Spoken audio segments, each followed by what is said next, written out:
తాత చెప్తాడు కదా, ఆ కథ చెప్పు. ఏ కదా? పాకనార కదా? అది చెప్పగానే పడుకోవాలి, అర్థమైందా? అలా అయితే చెప్తాను. చాలా రోజుల క్రితం ఒక ఊర్లో అంబు చాతు అనే ఫ్రెండ్స్ ఉండేవారు. వాళ్ళు అడవిలో వెదురు చెట్లు కొట్టుకుంటూ బతికేవాళ్ళు.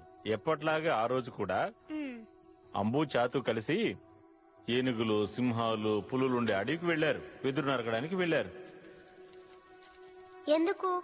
అడవిలో ఉండే వెదురు చెట్లు నరికి వాటితో బుట్టలు, చాట్లు తయారు చేసి సంతలోకి తీసుకెళ్లి అమ్మేవాళ్లు.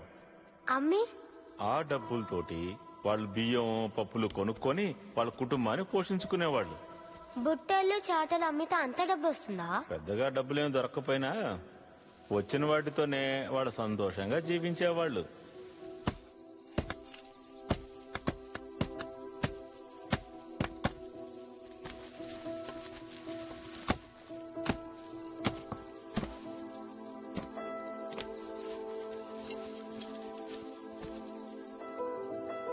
వెదురు చెట్లు నరికేటప్పుడు చాతుకి భూమి లోపల ఒక కొండ దొరికింది. దాని నిండా బంగారు నాణ్యాలున్నాయి. మట్టి కింద కుండలుంటాయా నాన్న? ఆ కొండని యుద్ధానికి వెళ్లేటప్పుడు రాజుగారి మనుషులు అక్కడ పాతి వెళ్లారేమో. అన్ని బంగారు నాణ్యాలు చూసేటప్పటికి అంబు చాతు చాలా సంతోషపడ్డారు. వాళ్ళ దరిద్రాన్ని, పేదరికాన్ని చూసి దేవుడే ఇచ్చాడని వాళ్ళు అనుకున్నారు. అన్ని బంగారు నాణాలు పెట్టుకుని ఏం చేస్తారు? ఇంకా వాళ్ళు వెదురు చెట్లు నరకడానికి వెళ్లారు కదా. అదే వాళ్ళు కూడా అనుకున్నారు. మనుషుల స్వభావం అంటే ఇలాగే ఉంటుంది. అంబు, ఇప్పుడు మనం వెళ్ళామంటే అందరూ చూస్తారు. చీకటయ్యాక వెళ్దాం. బాగా ఆకలిస్తోంది. నేను వెళ్ళి ఏదైనా తినడానికి తెస్తానే. అడవిలో ఎక్కడైనా భోజనం దొరికిద్ది. అడవిలో ఒక బామ్మ ఉండేది. అడవిలో పనికి వెళ్లే వాళ్ళందరికీ ఆ బామ్మ అన్నం వచ్చేది. ధన్యవాదాలు బామ్మ.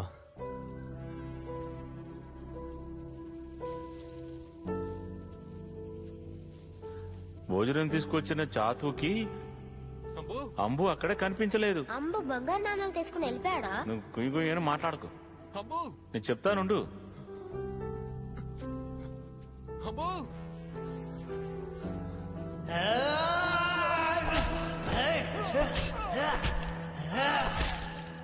అచ్చో, అలా చేయడం తప్పు కదా నాన్న. వాళ్ళు ఫ్రెండ్స్ కదా. బంగారం కదా బాబు. ఆ బంగారానికి దాసోహం అని వాళ్ళు ఈ ప్రపంచంలో ఎవరూ లేరు. మన చేతికి అలా డబ్బులు, బంగారం దొరికితే మనం అలా అయిపోతామా నాన్న? ఒకవేళ అవ్వచ్చేమో. నేను అలా అవ్వను నాన్న. మీరలా అవుతారా?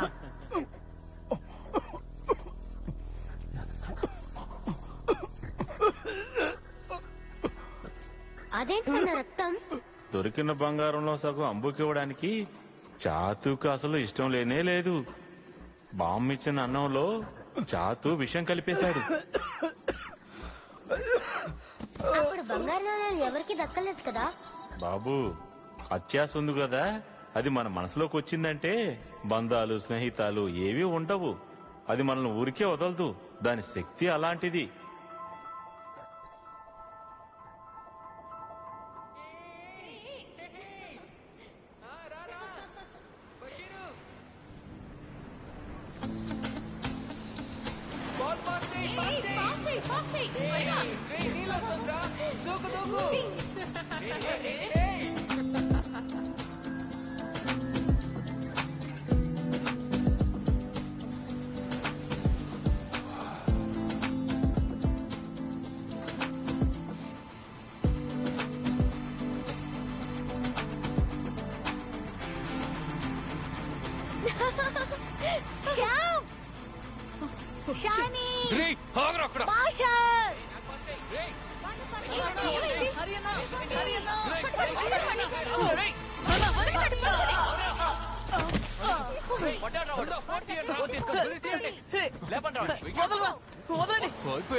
ఫోన్ ని ముందు నాకు నీది కదగా, తందేగా. ఫోన్ లో వాడు వీడియో తీశాడు, ముందు డెలీట్ చెయ్యి. పరువు మర్యాదలతో బతికే ఊరిది. నీ ఆటోలో ఇక్కడ సాగవు. ఏం మాట్లాడుతున్నావు? మీ ఇంట్లోకి వచ్చి చేసావా ఏంటి? బీచ్కి ఎవరైనా రావచ్చు, మీ నాన్న ఆస్తే కాదు. రేయ్, మా ఊరికి వచ్చి మమ్మల్ని ఎదిరిస్తారా మీరు?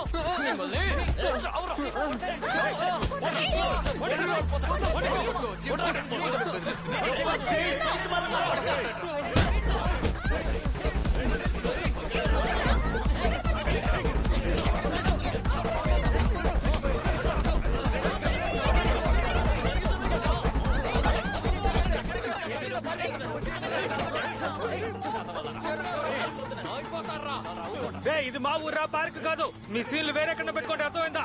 మర్యాదగా వెళ్ళిపోండి. మళ్ళీ కనపడ్డారో చంపేస్తాను. ఆ ఫోన్ ఇవి.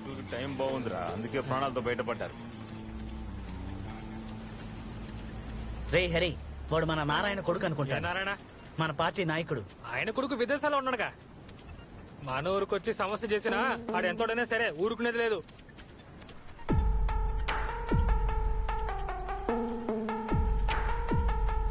ఏ పర్వాలేదు, వదిలేరా.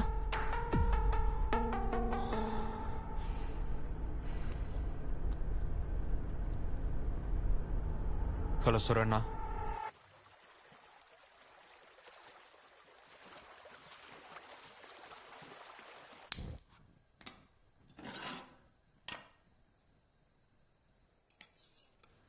అక్క కాస్త నీళ్ళు. నీళ్లు తాగి కడుపు నింపుకోకుండా అన్నం తినరా. తింటున్నాలే అమ్మా. హరే, ఎవరు వచ్చారు చూడు. ఎవరు మీరు? హరిలేడా? ఎవర్రా అది? ఎవర్రా? నేనే బిభీష్ని. ఏ బిబీషు? కున్నుమల బిభీషా. నే బిబిష్, హరి తింటున్నాడు, నువ్వురా. రేపు పని ఉందిరా, నువ్వేనారా? ఏంట్రా విషయం? దగ్గరికి రా, చెప్తాను.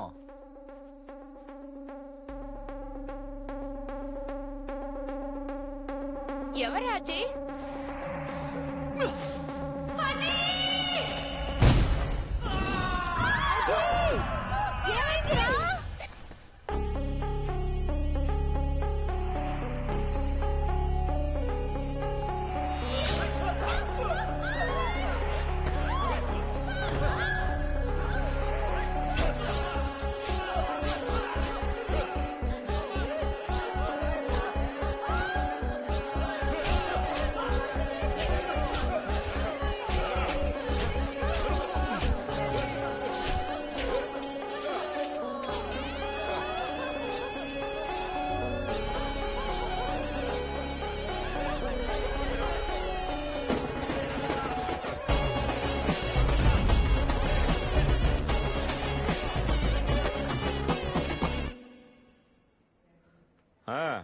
రేపు ఉదయం 10 గంటలకే కదా, నేను తప్పకుండా వస్తానులే.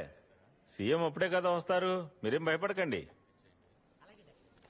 ఇదిగో మ్యాంగ్లూరు మెయిల్లో వెళ్దాం అనుకున్నాను, అప్పుడే మీరు రక్తం కావాలని అడిగారు. అందుకేంటి పొద్దున్న ఫ్లైట్ లో వెళ్ళొచ్చు కదా సుభాష్ సార్. ఇది తెలియగానే పత్రికల వాళ్ళు రాసేస్తారు, పార్టీ సెక్రటరీ పన్నుల డబ్బులతో ఫ్లైట్ లో తిరుగుతున్నాడు అని. అంటే మీరు అక్కడికి వెళ్ళడం కూడా ఊరోళ్ళ కోసమే కదా, మీ పెళ్ళం దగ్గరికి వెళ్ళట్లేదుగా. ఇవన్నీ చెప్తే ఎవరికి అర్థం అవుతాయి?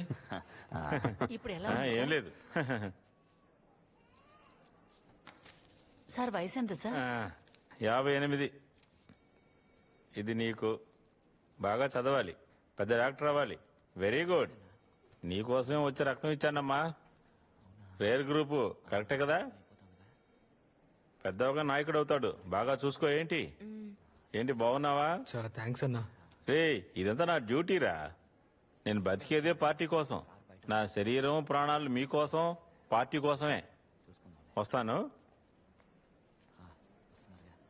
నారాయణన్న, వాళ్ళు బయట ఉన్నారు. నారాయణన్న,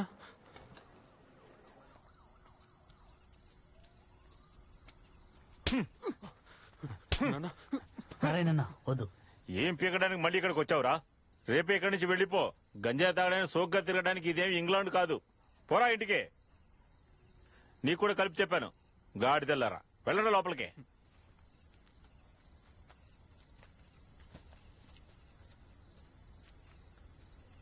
కరెక్ట్ గా నరికారా? ఇద్దరు చచ్చారు కదా. ఇక మీద ఇక్కడ ఉండొద్దు, వెంటనే వెళ్ళండి. కేసు అయిపోగానే పిలుస్తాను. డబ్బులు కావాలంటే హరీష్ దగ్గర తీసుకోండి. ఈ మరణాల వల్ల మన ఊరికి బంధువులైనటువంటి 2 మంచి యువకుల్ని మనం పోగొట్టుకున్నాం. రౌడీజం చూపించి కొంతమంది శత్రువులు మన పార్టీని నాశనం చేయాలని చూస్తున్నారు. జరిగిన ఈ దారుణమైన సంఘటనని మేమందరం కలిసి ఖండిస్తున్నాం. అంతేకాకుండా ప్రభుత్వం, పోలీసులు వెంటనే ఈ విషయంలో తగిన చర్య